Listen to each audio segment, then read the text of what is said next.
Hey everybody, welcome back to the channel. I got a haircut today, so look a little more clean cut.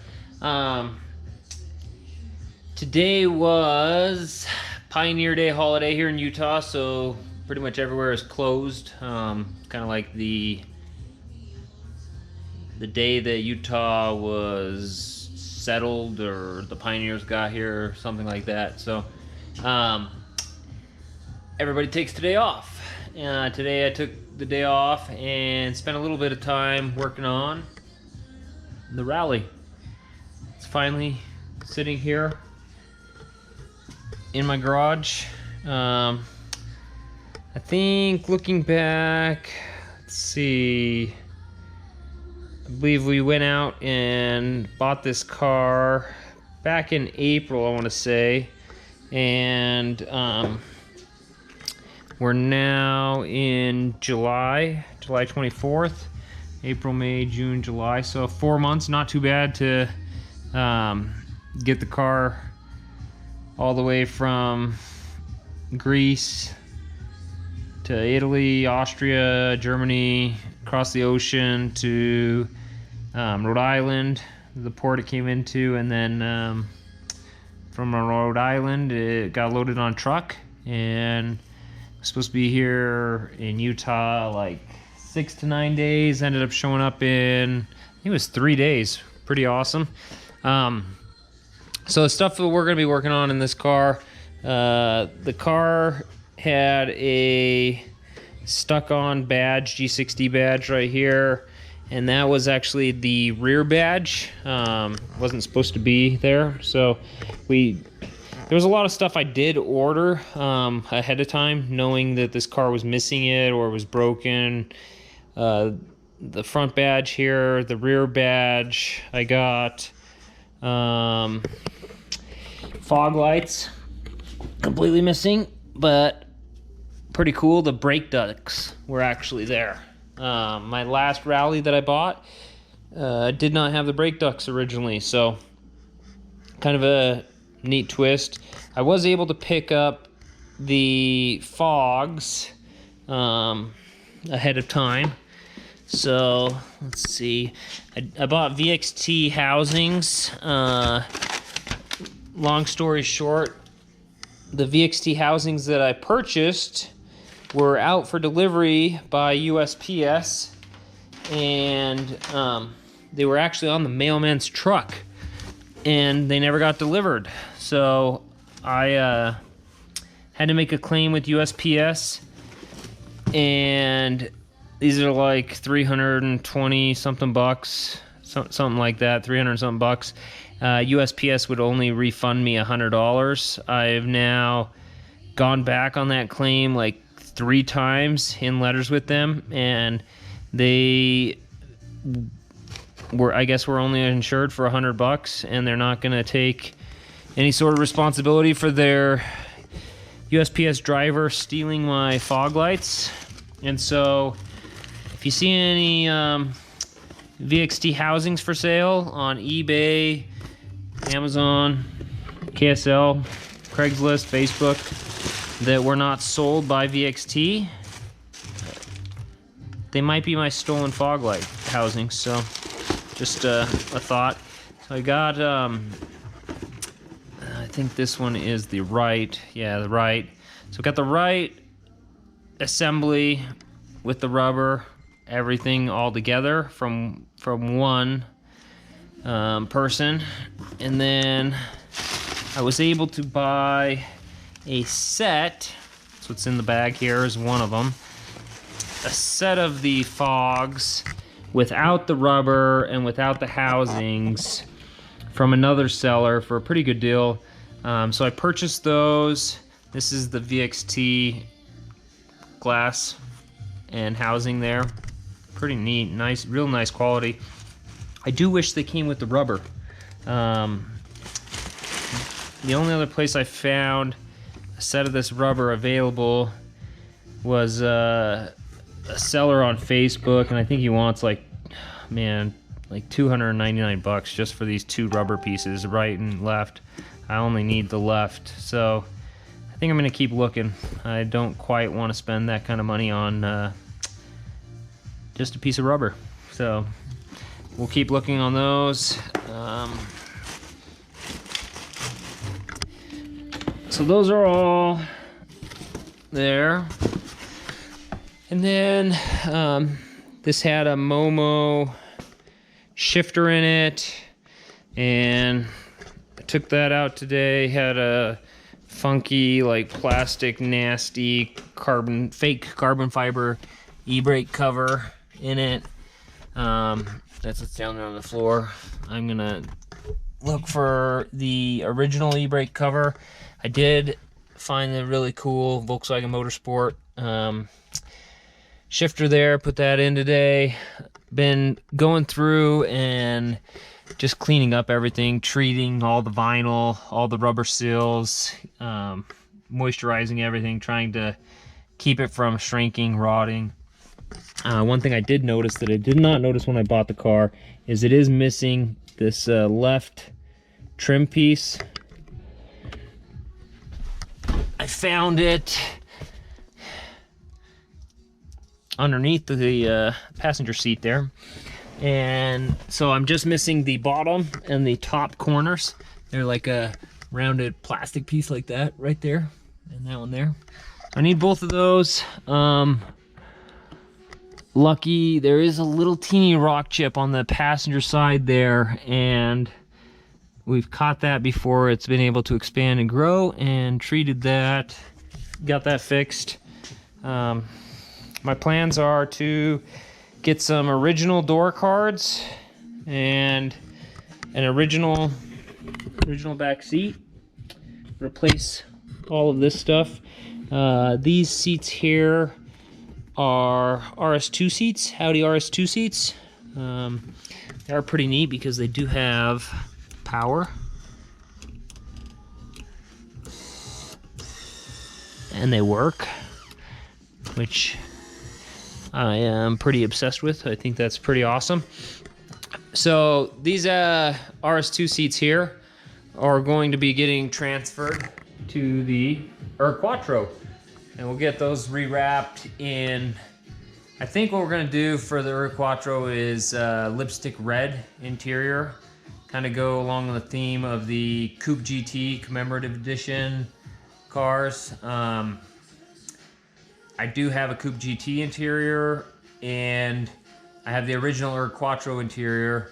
So what we're gonna do is get these bad boys rewrapped to match the original Quattro seats, so they kind of look like they came from the factory that way, but just have way better bolsters, the power, and just a cooler seat altogether than the ones that came in the Quattro. I was able to get a Gamma 2 stereo for this that's in mint condition. The surround, the stereo, and the original rear speakers, new old stock, which it's going to be awesome to get those installed. So you see the paint, needs a little bit of work. There's just tiny rust bubble in a couple different spots. Tonight I was able to find a Rallye Golf badge, so I ordered that off of a guy. I believe he's over in the UK. He's going to get that over for me. Tow hook was missing when I got the car. There's a really cool company that makes these 3D printed tow hook covers, and I purchased 2 of those. Gonna need to get those repainted. Let's see. The Techno Magnesio wheels. Techno Magnesio. Those are going to be coming off the car and probably go up for sale. Anybody that's looking for some super awesome, sweet Techno Magnesios, I've got them right here. You can see I've started putting the Autotech bar on. I really like these Autotech bars. And this one here I got from a really awesome dude, Ray Bonnet. Anybody in the rally industry, the rally community that does not know Ray Bonnet, you got to look him up. Super cool guy. He has one of the original US Rallyes. The US Rallyes have indicator lights on the sides there, and there's only two.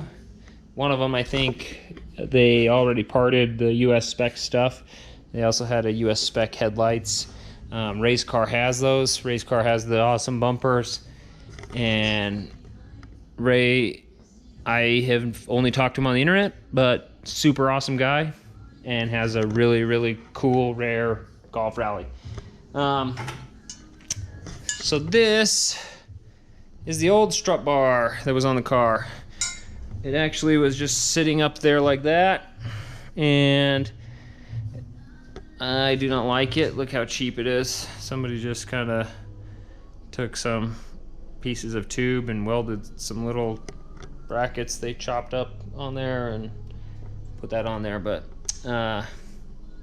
getting rid of that and going to the awesome Autotech bar. Another thing we started working on was draining all the fluids, replacing all the fluids, and doing flushes, and then also vacuum lines. We've been replacing a bunch of vacuum lines. It has had a really hard idle. When you go to start the car, it just does not want to idle until it warms up. Once it warms up, it feels really good, but so been kind of going through the vacuum lines and replacing those just to be able to get some things dialed in. One interesting thing about this car is I've got my G60 Corrado over there, and the G60 Corrado has a Leisham swap in it. So it's got a twin screw compressor, Bond Brenner Motorsports, smaller pulley. I think the pulley on the Leisham is like a 65 millimeter, and a bunch of stuff done to this car. It's got a cam from Tectonics Tuning. Let's pop the hood so you can see what I'm referring to. Don't look at my garbage in the back seat there. I took the kids to a show and they left all their water bottles in the car.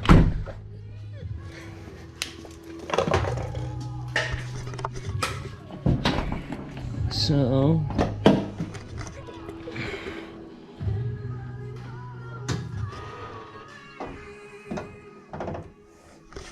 it's got the Leisham cam, the head.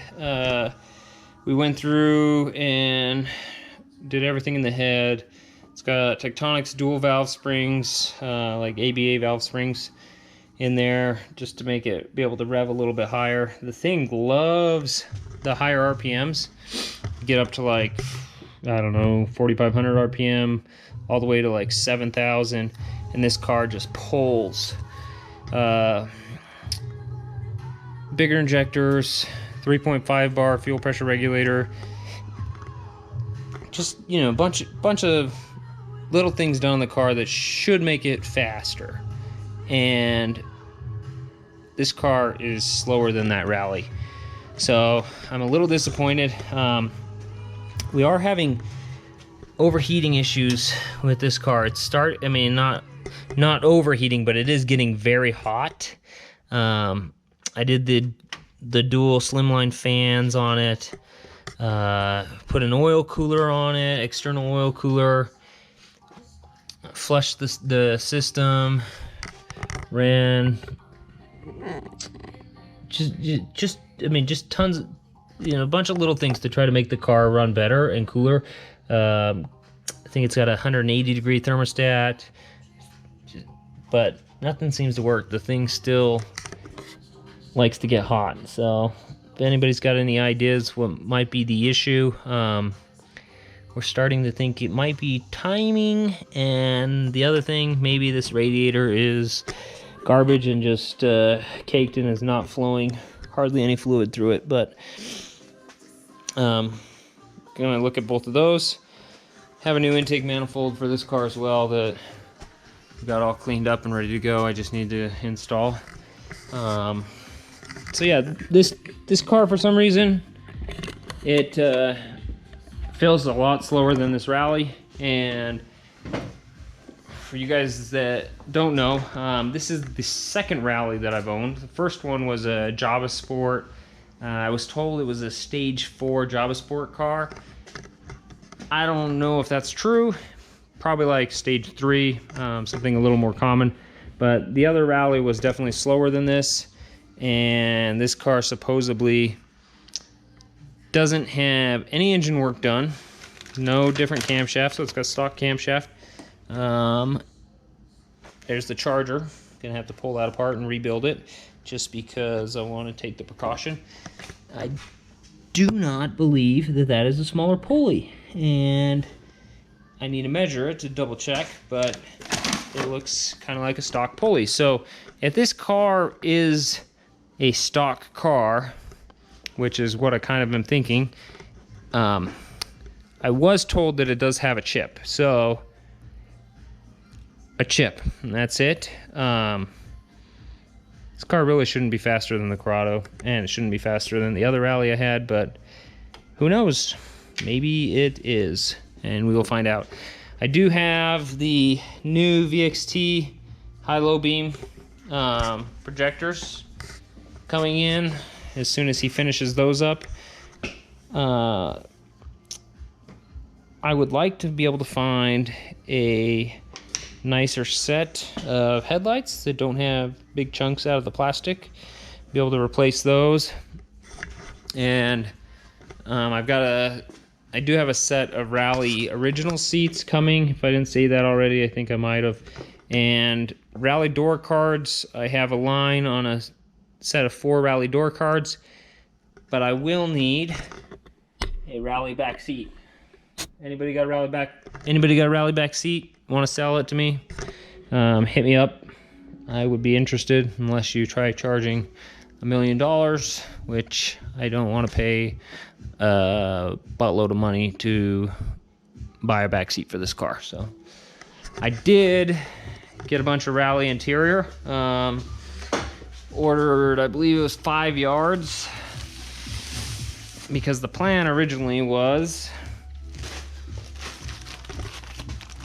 that we would take and reupholster the RS2 seats to make them look like Rallye seats, and redo the interior to make it look like it was a stock Rallye interior. Well guys, that was a good night. Should have put it on time lapse so you guys could see everything we did, everything I did tonight. Ian's not here working with me tonight, but got the fluids changed, kind of waxed the whole car with some cleaner wax, and then put a polish on after that. Clean the windows, vinyl trim, some of the rubber I didn't hit yet, and went through and found everything I need to work on or replace. Also got my Rallye shoes on, match the car. Yeah, so it's got most of the sap off of it. There was a lot of like really nasty sap. I don't know if it's from the olive trees or what, but it was kind of all over the car, and got that all cleaned up. And now it's, let's see, what time is it? 2 o'clock in the morning, so I'm going to bed. Thanks.